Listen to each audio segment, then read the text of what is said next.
Hello everyone. हम बात कर रहे थे वनों की, हम बात कर रहे थे वन्य जीवों की, उनके संरक्षण की, उनके विनाश के कारणों की, वनों से होने वाले लाभ की। तो आज का हमारा क्लास 10th ज्योग्राफी का सेकंड चैप्टर का लास्ट सेशन यानी कि थर्ड एपिसोड है ये। Forest and wild life resources, one तथा वन्य जीव संसाधन, ये हमारा चैप्टर चल रहा है। इसका थर्ड सेशन है। इस एपिसोड में हम बात करने वाले हैं वन और वन्य जीवों के संरक्षण से संबंधित सरकार ने क्या क्या कदम उठाए हैं और समाज का क्या योगदान रहा है। तो सामुदायिक योगदान और सरकार के द्वारा उठाए गए कदमों की बात करेंगे आज के इस सेशन में। चलिए इस एपिसोड की हम शुरुआत करते हैं। सबसे पहले हम बात करते हैं कि भारत में संरक्षण की दृष्टि से वनों को किन किन कैटेगरी में डिवाइड किया गया। यानी वनों का आपने 9th क्लास में पढ़ा था कि भारत में कितने प्रकार के वन पाए जाते हैं। वो थे प्राकृतिक आधार पर।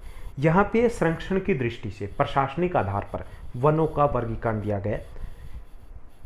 तो सबसे पहले हम इसी के बारे में जानते हैं कि कितने प्रकार के वन हैं, कैसे उनको डिवाइड किया गया है, वनों के प्रकार और उनके वितरण किस आधार पे ये वर्गीकरण है। ये प्रशासनिक दृष्टि से, उनके संरक्षण की दृष्टि से। भारत में जो वन है उनको 3 वर्गों में बांटा गया, 3 ग्रुप में उनको डिवाइड किया गया। वो 3 जो समूह है वो कौन कौन से हैं। सबसे पहले जो समूह है वो है आरक्षित वन। आरक्षित वन वो वन है जहाँ पर किसी प्रकार के शिकार या एंट्री अनिवार्य नहीं, यानी कि वन और वन्य प्राणियों के संरक्षण में आरक्षित वन है वो सबसे अधिक महत्वपूर्ण है। रिजर्व फॉरेस्ट, इनमें देश के लगभग 50% से अधिक जो वन है वो आरक्षित वन है। यानी कि 3 भागों में बांटा गया है। किस दृष्टि से? प्रशासन प्लस आरक्षण प्लस संरक्षण की दृष्टि से। तो पहले आरक्षित वन। आरक्षित वन वो वन है जो वन और वन्य जीवों के संरक्षण के लिए सबसे महत्वपूर्ण है। यानी यहाँ पर किसी प्रकार के शिकार की या वनों की, पेड़ पौधों की कटाई की अनुमति नहीं दी जाती।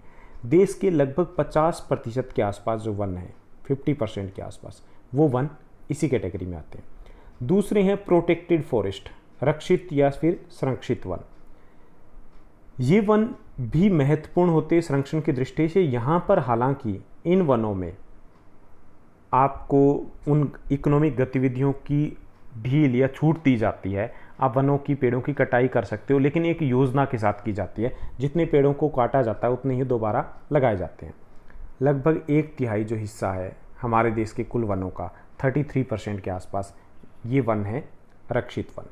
50 + 33, बाकी जो बच गए 17% वो वन कौन से हैं? वो वन है अवर्गीकृत वन, अनक्लासिफाइड फॉरेस्ट। ये जो वन है वो सभी वन और बंजर भूमि के वन, या जैसे सड़कों के किनारे हैं, नहर के किनारे हैं, ये सभी वन किसके अधीन है? सरकार के भी अधीन है, कुछ व्यक्तियों के अधीन है, कुछ समुदायों के अधीन है। जैसे आपके गांव के बाहर जो फॉरेस्ट एरिया है, या स्कूल में जो पेड़ पौधे लगे हुए हैं, या किसी के खेत में जो पेड़ पौधे लगे हुए हैं, तो वो सभी वन अवर्गीकृत वन में आएंगे। तो वनों को संरक्षण की दृष्टि से 3 वर्गों में बांटा गया, आरक्षित, संरक्षित और अवर्गीकृत वन। आरक्षित वन 50% के आसपास है, जो रक्षित वन है वो 33% है, और लास्ट जो अवर्गीकृत अनक्लासिफाइड फॉरेस्ट है वो 17% के आसपास है। तो ये सब कुछ किया गया ताकि इनका संरक्षण और अधिक अच्छे तरीके से हो सके। अब हम बात करेंगे कि भारत सरकार ने वन और वन्य जीवों के संरक्षण के लिए अब तक क्या क्या कदम उठाए हैं। इसमें से 1 मार्क्स के क्वेश्चन है वो बनेंगे, काफ़ी इंपॉर्टेंट रहेंगे। संरक्षण से जो पर्यावरणीय विविधता है वो बनी रहती है। हमारे जीवन के जो अनमोल संसाधन है, जैसे जल, वायु, मृदा, उनका संरक्षण होता है। इस संरक्षण के लिए सरकार ने बहुत सारे कदम उठाए। आज़ादी के बाद है, इस बारे में सरकार है काफ़ी ज़्यादा अवेयर रही है ताकि इनका संरक्षण किया जा सके। इसके लिए सबसे पहले 1972 में 1972 में भारत सरकार ने भारतीय वन्य जीव संरक्षण अधिनियम, Indian wild life protection act 1972 को पास किया था।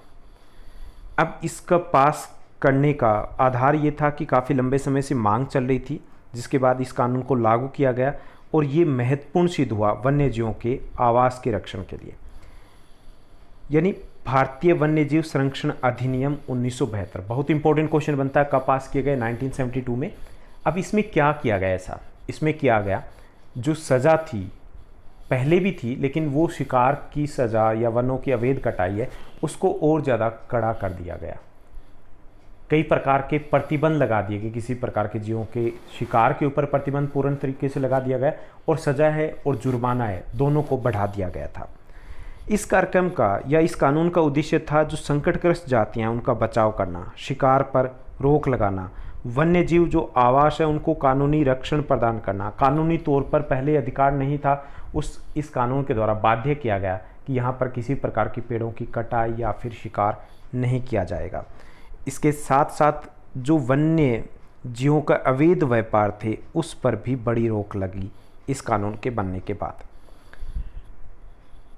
इसके अलावा सरकार ने वन्य जीवों और वनों के संरक्षण के लिए पूरे देश में राष्ट्रीय उद्यान और वन्य जीव अभ्यारण्य, पशु विहार है वो स्थापित किए।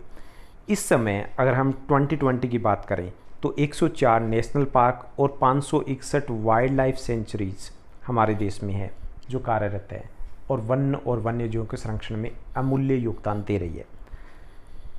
केंद्रीय सरकार ने कई और परियोजनाएं, विशेष परियोजनाएं भी घोषित की जिसका उद्देश्य था गंभीर खतरे में पड़े कुछ विशेष वन्य प्राणियों को रक्षा प्रदान करना।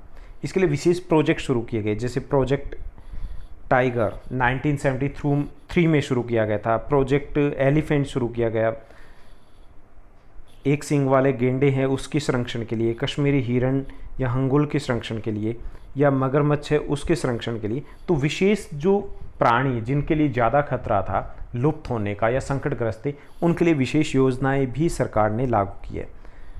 1973 में सरकार ने प्रोजेक्ट टाइगर था वो लागू किया था। कब लागू किया? 1973 में, यानी कि Indian wild life protection act लागू होने के लगभग 1 वर्ष के बाद प्रोजेक्ट टाइगर।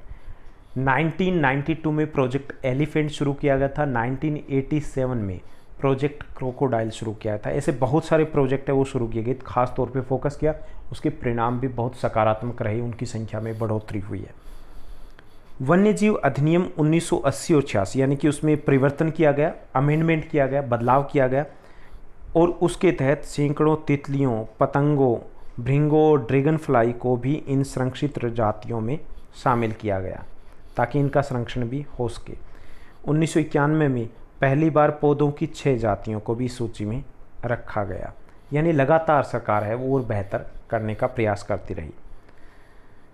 समाज की भागीदारी के लिए भी सरकार ने विशेष प्रयास किए कि अधिक से अधिक समाज है वो साथ में जुड़े, क्योंकि सामाजिक भागीदारी के बिना सरकार के सभी प्रयास अधूरे थे। तो ये थे सरकार के द्वारा उठाए गए कदम कि कैसे सरकार ने वन और वन्य जीवों के संरक्षण के लिए प्रयास किए। अब हम देखते हैं कि कुछ समाज की, समुदाय की भागीदारी कैसे रही है। यानी सामुदायिक भागीदारी है उसी पर आधारित है वन और वन्य जीवों का संरक्षण।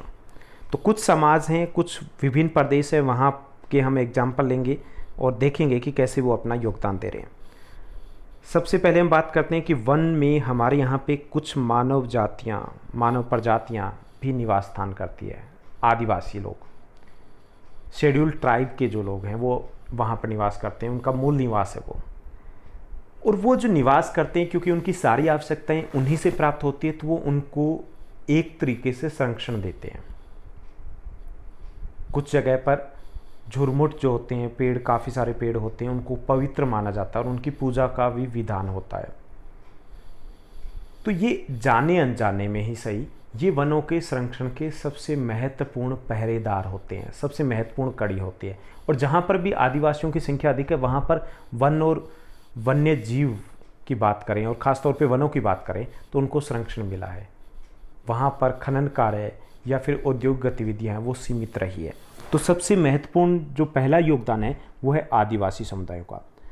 दूसरे अगर योगदान की बात करें तो भारत के कुछ राज्यों में और भी समुदाय हैं जो इस दिशा में कार्य करें, जो सरकारी अधिकारियों के साथ मिलकर के अपने आवास स्थलों के आसपास जो वन और वन्य जीवों के आवास स्थल है उनके संरक्षण में जुटे हुए। जैसे राजस्थान और हरियाणा के बिश्नोई समाज के लोग हैं, उनका इस दिशा में जो योगदान है वो अतुलनीय रहा है।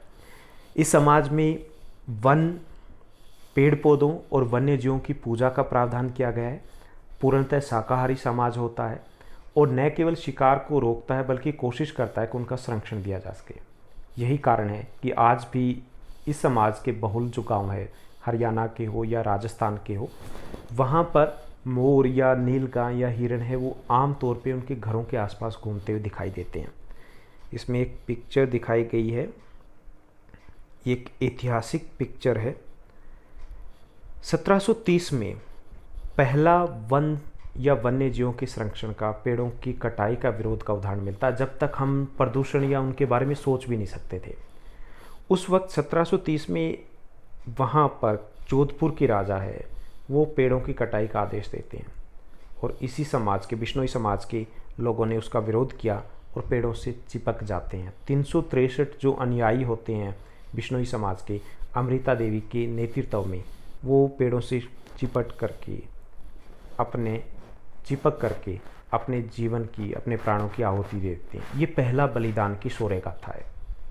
तो ये समाज है, इसका कई वर्षों से पर्यावरण से जुड़ा रहा है, तो ये भी एक महत्वपूर्ण योगदान है वो दे रहा है। आजकल अमृता देवी बिश्नोई के नाम से पर्यावरण संरक्षण से संबंधित जो कार्य कर रहे हैं उनको सबसे बड़ा प्राइज़ भी दिया जाता है। इसके साथ साथ सरिस्का में जो बाघ रिजर्व है, वहाँ पर राजस्थान के जो आसपास के गांव के लोग हैं वो भी वन्य जीव रक्षण अधिनियम के तहत वहाँ से खनन कार्य को बंद करवाने के लिए संघर्षरत है, यानी वो भी अपनी एक भूमिका निभा रहे हैं। हिमालय में भी प्रसिद्ध चिपको आंदोलन, जो प्राचीन चिपको आंदोलन था, उसी से प्रेरित होकर के वो चलाया गया, जिसके तहत आम लोगों ने वनों की कटाई रोकने में समर्थ और कामयाब रहे थे। वनों से चिपक गए थे और उन्होंने विरोध किया था कि वनों की कटाई इस प्रकार से नहीं होनी चाहिए। इसके साथ साथ सामुदायिक वनीकरण कार्यक्रम है वो भी लागू किया गया है, जिसमें स्थानीय जो पौधे हैं उनमें समाज की भागीदारी बढ़ाई जाती है। समाज आम लोगों को पौधे उपलब्ध करवाए जाते हैं और वो उनकी केयर टेकिंग करते हैं। इसमें सरकार है उनको एक विशेष आर्थिक अनुदान भी देती है ताकि समाज है उसकी भागीदारी और ज़्यादा बढ़ सके। तो ये भी एक योगदान है। इसी तरीके से उत्तराखंड में टिहरी में किसानों का बीज बचाओ आंदोलन, नवधान्य आंदोलन भी शुरू किया गया था। ये भी समाज की भागीदारी का एक महत्वपूर्ण एग्जाम्पल है। वहाँ पर उन्होंने रासायनिक खादों के प्रयोग के बिना अलग अलग फसल उत्पादन करने की कोशिश की थी और जो प्रयास सफल रहा था। सरकार है वो भी जॉइंट फॉरेस्ट मैनेजमेंट प्रोग्राम है, उसकी शुरुआत 1988 में की थी। उड़ीसा से इसकी शुरुआत हुई थी। इसके तहत सरकार है वो किसानों की भूमि के ऊपर पेड़ पौधे लगाती है और उनकी केयर टेकिंग है, यानी देखभाल की जिम्मेवारी किसानों को होती है। उसके लिए उन्हें आर्थिक सहायता दी जाती है और उसके बाद एक निश्चित हिस्सा है वो किसानों को दिया जाता है। यानी ये एक आर्थिक गतिविधि के तौर पर इसको लागू किया गया ताकि वनों का संरक्षण भी हो सके और आर्थिक लाभ भी हो सके। तो ये समाज के कुछ उदाहरण दिए थे, और भी बहुत से एग्जाम्पल हो सकते हैं जो वनों के संरक्षण के लिए, वन्य जीवों के संरक्षण के लिए प्रयासरत है, कार्यरत है। तो ये हमारा चैप्टर था, चैप्टर नंबर 2, वन और वन्यजीव संसाधन, forest and wild life resources. बहुत छोटा सा चैप्टर था, बहुत आसान सा चैप्टर था। तो इसमें हमने कोशिश की जानने की कि क्या कारण है, जैव विविधता में हम धनी क्यों हैं, कैसे हैं, वनों से हमें क्या लाभ मिलते हैं, उनके विनाश के क्या कारण हैं, और वन और वन्य जीवों का संरक्षण कैसे किया जा सकता है, सरकार और समाज क्या कदम उठा रहे हैं। अभी तक अगर आपने हमारे ज्योग्राफी गुरु चैनल को सब्सक्राइब नहीं किया है तो कोशिश कीजिए, इसको सब्सक्राइब कीजिए, लाइक कीजिए, शेयर कीजिए और हमारे साथ बने रहिए। Thank you, take care.